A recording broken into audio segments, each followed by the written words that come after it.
నియోజకవర్గంలో అయితే భిన్నత్వంలో ఏకత్వం ఇప్పుడు కూడా సాధిస్తూనే వస్తాం గతం నుంచి.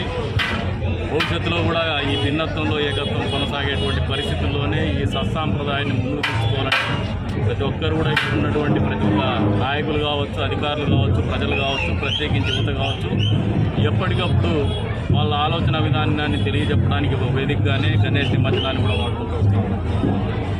మంచి సంస్కృతి మామూలుగా గ్రామాల్లో గతంలో గ్రామోత్సవాలు అనేది ఊర్లో ఉన్నటువంటి అరమరికల్ని తొలగించాలనే ఆలోచనతోనే, మత సామరస్యాలు ఏవైనా ఉన్నా, విభేదాలు ఏమన్నా కూడా మర్చిపోవాలనే ఆలోచనతోనే గతంలో గ్రామోత్సవాలు జరిగింది. ఆ గ్రామోత్సవాల్ని ఈ రోజున వినాయక నిమజ్జనం కూడా గ్రామోత్సవ రూపేణ చేస్తున్నటువంటి పరిస్థితులు మనం అందరూ అర్థం చేసుకోవాలా, ప్రత్యేకించి యువత అర్థం చేసుకోవాలి.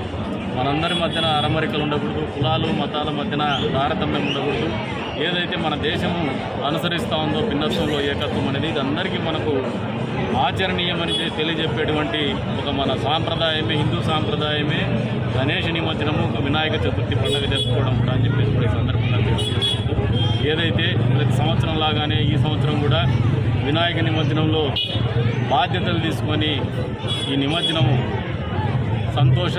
కేరింతాల మధ్యన, సంతోషం మధ్యన జరిగే రకంగా, ఏ రకంగానూ ఇబ్బందులు లేకుండా చూసే విధంగా ఇబ్బందుల్ని తొలగిస్తూ కూడా పనిచేస్తున్నటువంటి అధికారులకు కావచ్చు, రాజకీయ నాయకులకు కావచ్చు, ఊళ్ళో ఉన్నటువంటి పెద్దలకు కావచ్చు, అందరికి కూడా వినాయక చతుర్థి శుభాకాంక్షలు తెలియజేస్తున్నాం. అదే రకంగా కదిరి నియోజకవర్గం తరఫున వారందరికీ కూడా కృతజ్ఞతావందనాలు కూడా తెలియజేస్తున్నాం. ఈ పండుగని ఆచరించడంలో మనందరి జీవితాల్లో కూడా విఘ్నాలు తొలగిపోవాలని చెప్పేసి, కొత్త సంతోషం మనందరి జీవితాల్లో రావాలని చెప్పేసి, ఎప్పుడు కూడా సంతోషం అనేది పంచుకొని బతకాలనే ఆలోచన విధానాన్ని తెలియజెప్పే విధంగానే ఆచరించుదామని చెప్పేసి కూడా పిలుపునిస్తూ ప్రతి ఒక్కరు కూడా సహకరిస్తున్నారు. ఇదే రకమైనటువంటి సహకారం భవిష్యత్తులో పిల్లలు కూడా అలవర్చుకోవాలని చెప్పేసి కూడా ఈ సందర్భంగా దీన్ని ఒక సందేశంగా వాళ్ళు ఆచరించాలా, ఆలోచన చేయాలని చెప్పేసి కూడా తెలియజేసుకుంటూ మరొకసారి నియోజకవర్గ ప్రజలందరికీ కూడా వినాయక చవితి శుభాకాంక్షలు.